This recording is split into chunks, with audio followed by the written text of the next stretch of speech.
Hi, congratulations on your new RV. We're really excited for you. Please make sure before you're signing that you bring the following items with you. If you're a cash buyer, please make sure that you bring a cashier's check, no personal checks at time of signing, or you may bring actual cash. If you're a finance customer, please make sure that you bring proof of insurance listing your specific lien holder. If you need that information, please call us ahead of time. Also, make sure that you bring all valid driver's license of all persons that will be listed on the title. If you have a trade that you're trading in with us, please make sure that you bring your 10-day payoff as well as your title and all persons who will be listed on the title of that trade. Arrive 30 minutes early before your appointment time so we can properly inspect your unit, and also make sure that you have the fridge on and running prior to arrival. If you have any questions, please feel free to give us a call at 810-686-0710. Thanks so much. Have a great day. Hello, this is Mike with TradeWinds RV Center, here to congratulate you on your Jayco Jayfeather Micro 166 FBS travel trailer. I'm here to walk you around it, show you how to use a few things to get the best out of your camping experience. Let's start by talking about arriving at the campsite and a few things taken into consideration when parking. On your campsite, you have plenty of room for that big awning to come in and out. On your off campsite, of course, your little slide, but I also want you to think about where your power and water connection is going to be. They're going to be both at the rear of the unit, on your off campsite or your driver's side of your tow vehicle.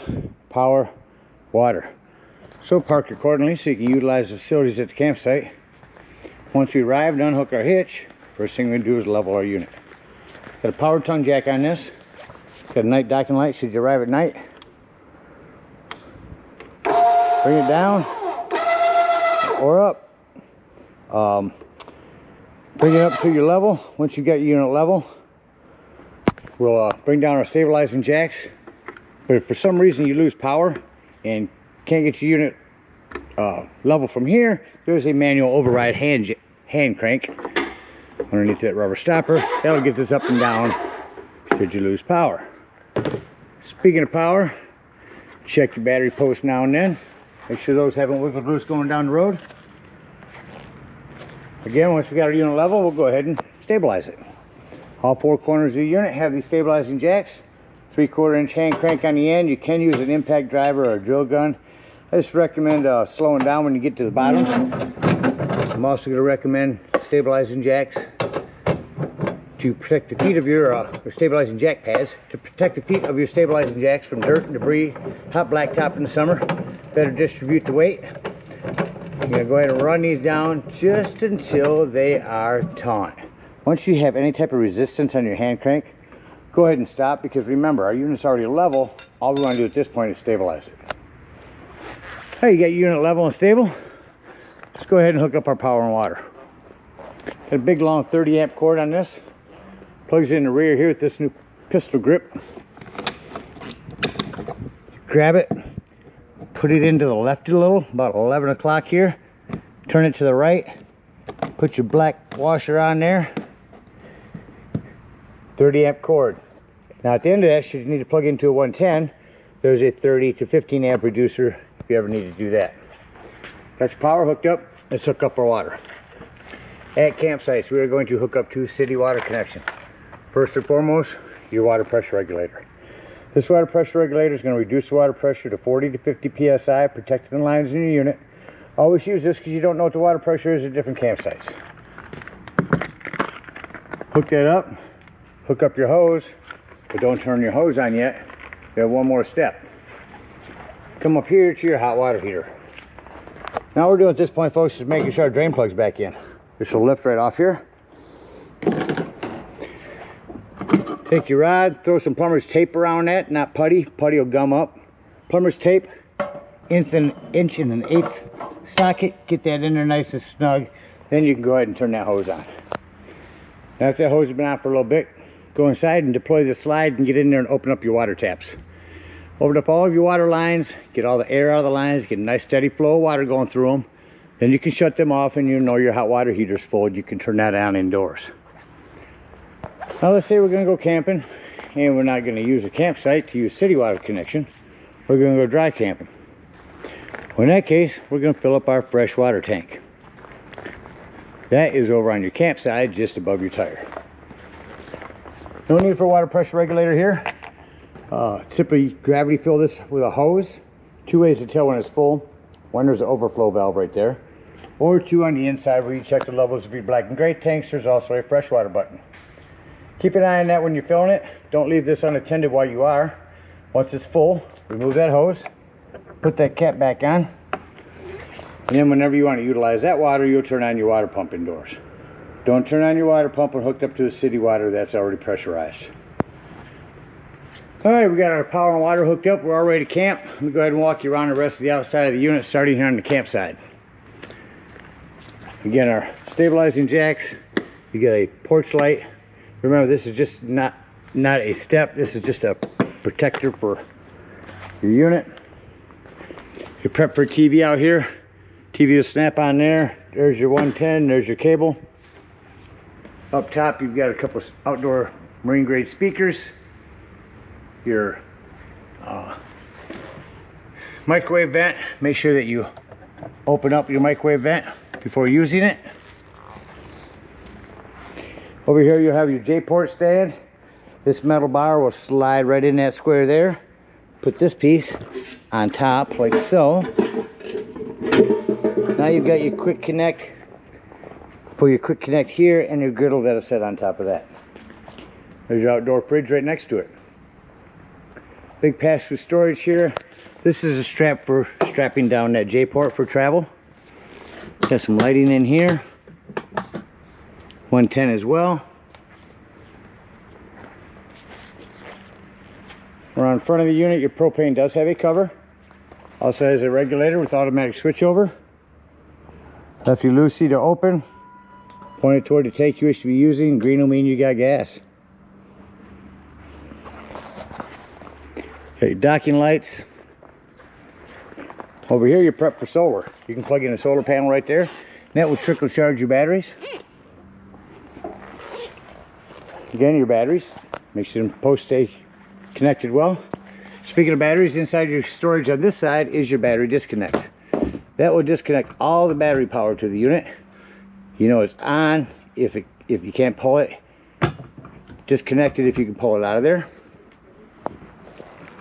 That'll come important later when I talk about your carbon monoxide and propane detector indoors.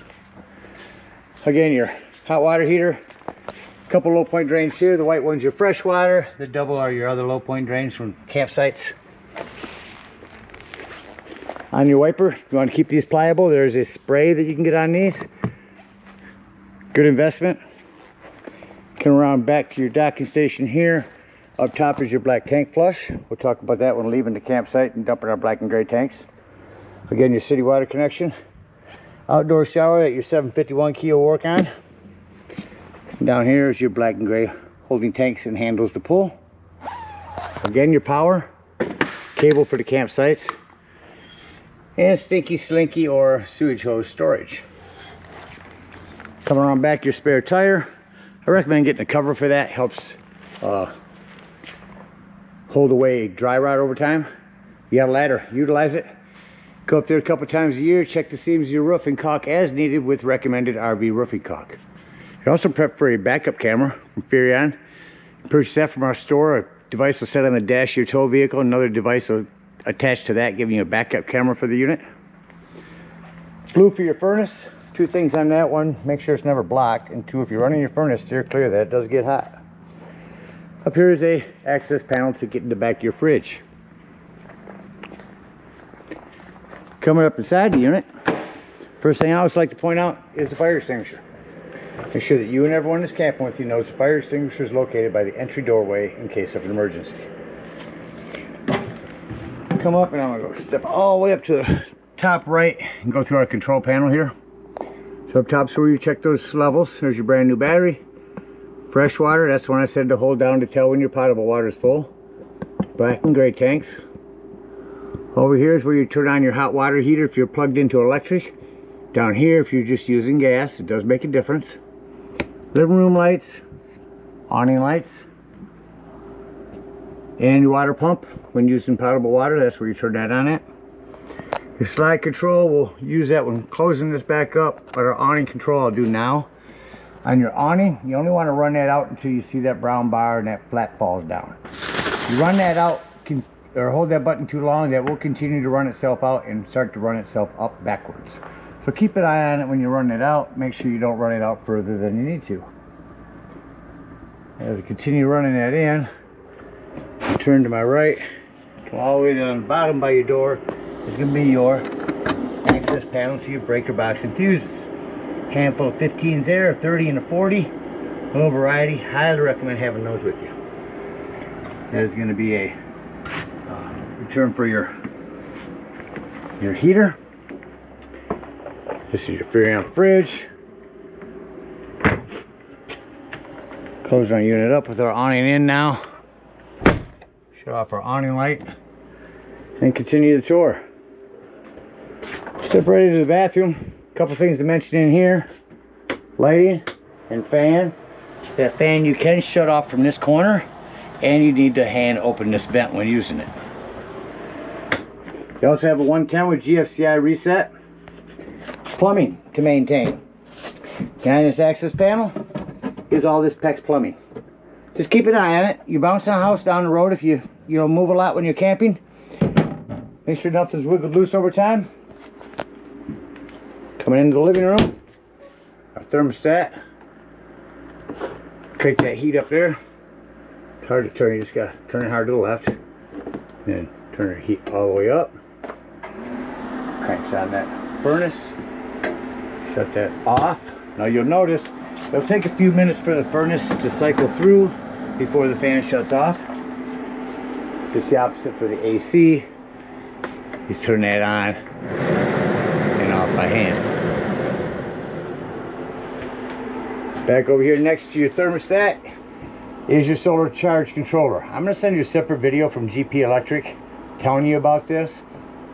This whole function of this unit is to keep your solar panels from overcharging your batteries. You're setting right at 13.2 right now. You're good. That'll keep your batteries right where they need to be. Coming down, and down here is your 12 volt carbon monoxide propane detector. The reason I mention that's 12 volts, always running off your battery. Now if you didn't have solar on this unit, you do, it's going to keep your batteries charged if you are out dry camping. If you didn't have solar, you'd use that battery disconnect to keep this from running your battery down while you're gone. 110 USBs. You have a couple removable tables here. Set right into your cup holders.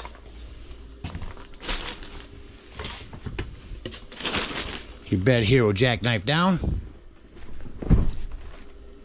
Underneath that, access panel to underneath. Going over to your bed here. Underneath your bed, you've got these storage containers. Both sides here. Great for bedding or other storage. Emergency exit window. Want to note something right now. Bring it in and out this slide. Once you make sure you keep an eye on this curtain. I just recommend slinging it over to the side when you bring it in and out. On the end of your bed, you also have this power port, USB and 110s. One touch lighting up in here. It's also come with a 32-inch Connex TV that when you turn this button here, this is going to release that so you can swivel it over toward your bed. And more storage. This, you can take and put a TV on this and just take that and carry it outside, and it'll snap right on the outdoor holder. Sure that snaps in good for travel. Self-explanatory microwave. Below you do have a fan and a light. This glass top makes an excellent backsplash. Down here you've got a panel light. And a panel light on. Turn this to light. You'll have to push it and hit your spark at the same time. And you have your gas turned on. But that's how these will light.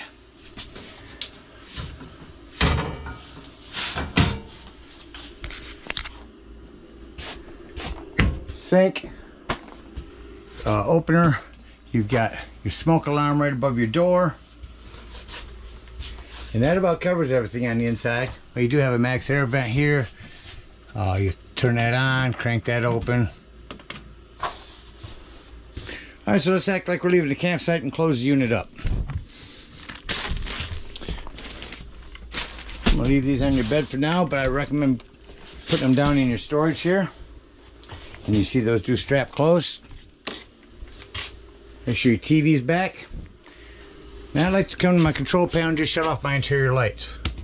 Then I can see any individual lighting I need to walk through and shut off.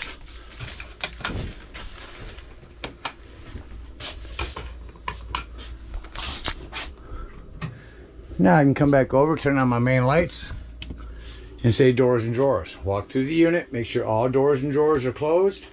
Nothing's going to impede our slide from coming in here. Everything's, vents are closed, lights are off in our bathrooms.